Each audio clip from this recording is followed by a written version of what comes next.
como alguém importante, como referencial, e nisso os filhos atribuem uma importância ao tabu, meio que substituindo, né, substituindo o pai por aquele animal, por aquela outra entidade, que de qualquer maneira simbolizava o poder paterno, né? E um dado interessante que o Freud traz aqui, com a saída do protagonismo do pai, em alguns momentos, de qualquer maneira, essa ideia da vitória dos filhos ficaria na obrigação, a partir do momento que havia uma crise social e tal, havia uma necessidade de os filhos celebrarem. E aí ele traz celebrarem esse rompimento. E uma forma de celebrar é que ele imagina retratado nesse cerimonial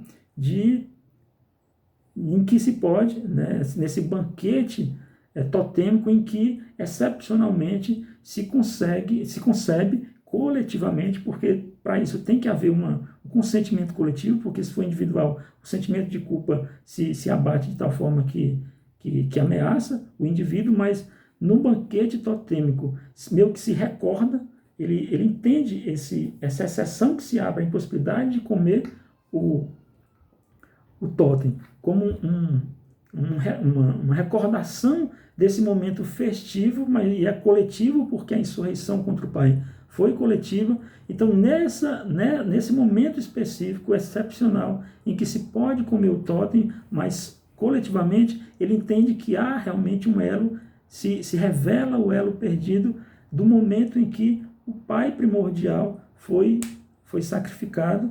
E aí, nesse banquete, você, como coletividade, pode devorar, meio que festeja o sacrifício do pai, mas sem antes, né, não sem antes você se arrepender. Então, nesse sacrifício totêmico, nesse banquete totêmico que ainda acontece, se segue normalmente a regra, esse pressuposto, é um par e passo, tem primeiro que se arrepender, primeiro se chora o sacrifício totêmico e depois se devora, o que revela também mais ainda essa ideia do sentimento ambivalente, de que ele se vale para justificar a conexão da transição, né, desse momento histórico. Ele entende que é um momento fundamental da transição para uma outra fase da evolução humana.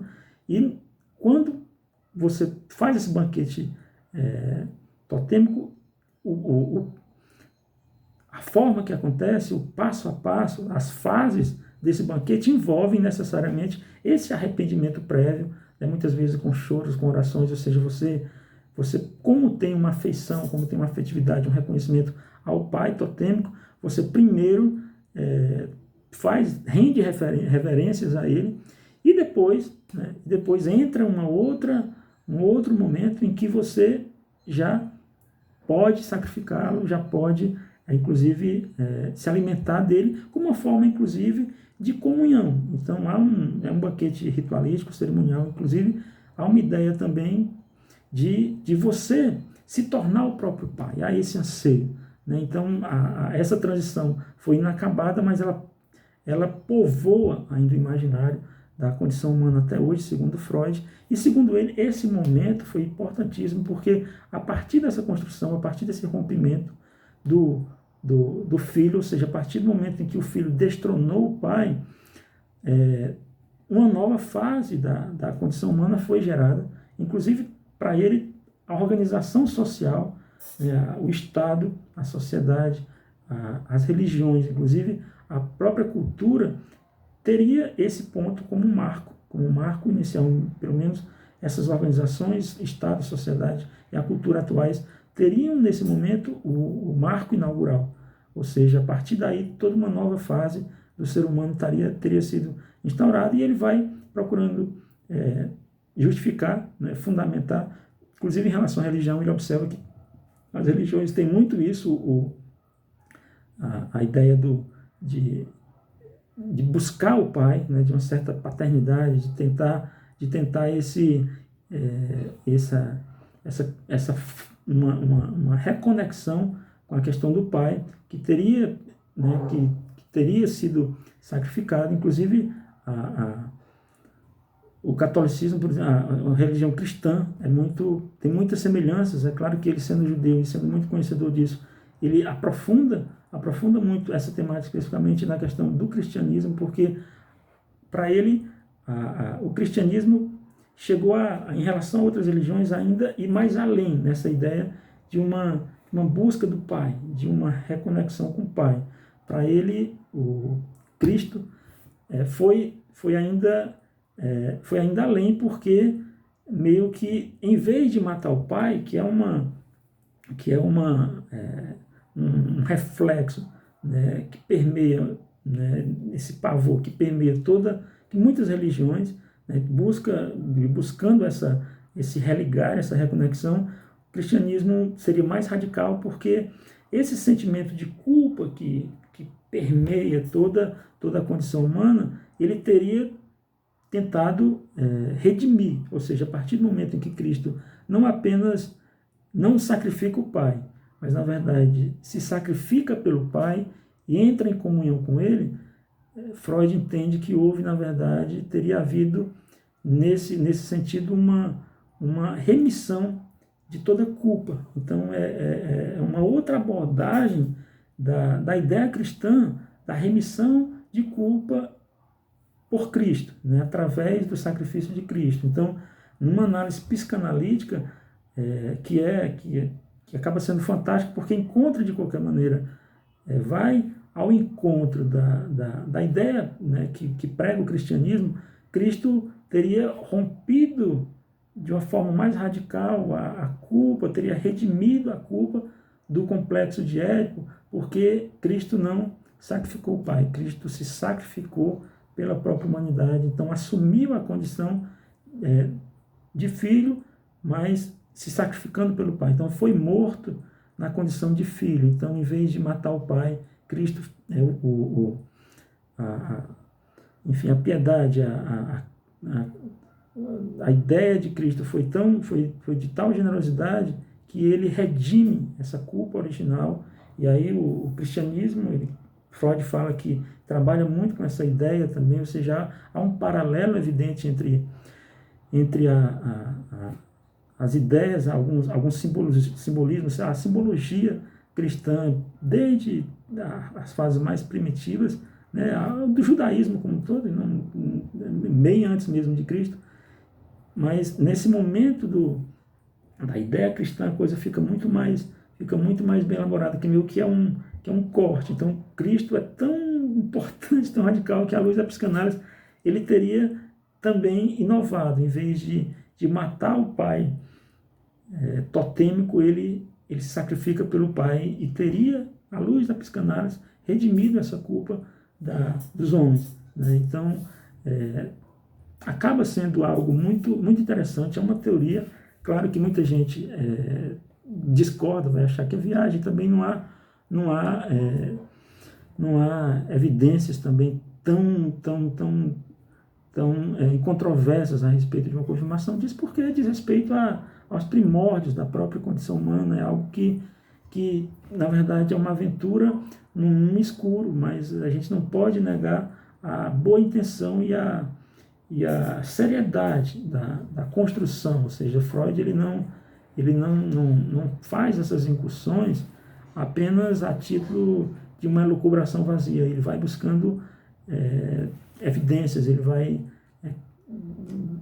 tentando preservar um método científico, uma investigação séria. Então, isso é fantástico. Portanto, a conclusão, a tese que ele desenvolve é basicamente essa, ou seja, essas sociedades primitivas, especialmente com o tabu, com o totem, os tabus que dele decorrem, tem uma conexão muito, muito, muito estreita com a própria formação do ser humano. Ou seja, ela é um momento histórico que representa um marco, que traz, né, como fundamento essa essa ideia da psicanálise complexo de Édipo, que a psicanálise tomou como uma chave de compreensão das neuroses, mas do ser humano, do desenvolvimento do ser humano como um todo, seja o desenvolvimento normal, seja o desenvolvimento não normal. O fato é que ele faz essa conexão de uma forma muito interessante, muito séria, muito convincente até, embora, claro, haja muita hipótese em cima disso. Não há dúvida que é algo que se trabalha em cima de questões também hipotéticas, mas que a gente nota que é lançada alguma luz, né? Assim, a psicanálise consegue, Freud conseguiu de uma forma magistral, nesse fantástico, né? Um livro curto, um livro de ensaios, mas fantástico, né? Saindo dessa ideia, porque a psicanálise trata muito dessa coisa individual da clínica, né? No consultório, ele sai dessa ideia e expande a compreensão, tentando buscar o homem como todo, né? Buscando o homem como todo, uma compreensão mais total, né? E consegue lançar algumas luzes fundamentais para a compreensão de muita coisa, isso recorrendo a muita gente séria, a teoria de Darwin da evolução, né?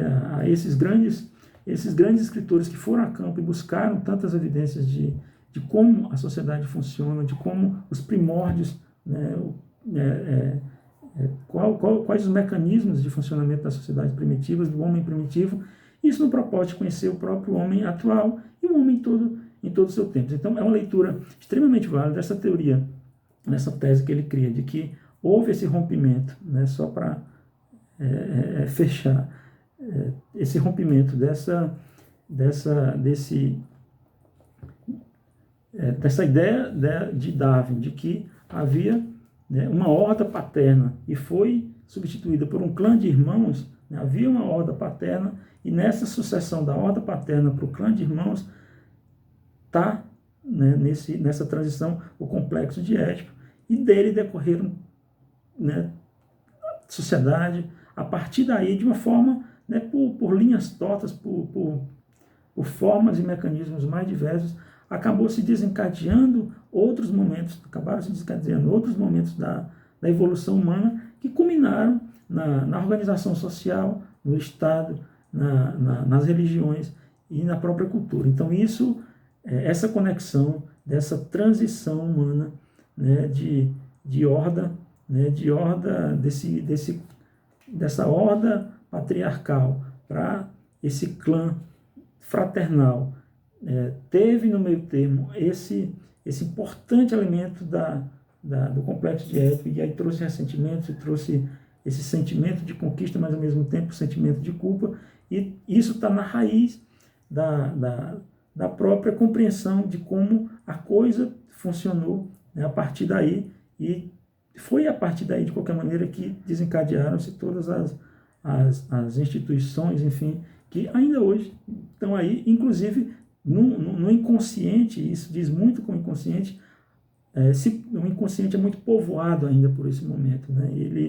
Ele sustenta isso, o nosso inconsciente ainda é povoado por esse momento fundamental, né? Esse banquete fundamental em que se sacrificou o Pai e que muita coisa ainda é justificada, além de ter dado origem a muita coisa, muitos outros fenômenos humanos são justificados a partir dessa decisão fundamental e radical que entranhou de tal forma que nós ainda nos vemos às voltas com ela. Então é isso, indico demais a leitura, é uma leitura muito, muito saborosa. O Freud escreve de uma forma muito literária, de uma forma muito didática até, e especialmente um livro como esse, que não entra muito nas filigranas técnicas da psicanálise, então ele tem pouco termo técnico, é algo que é acessível a todo mundo,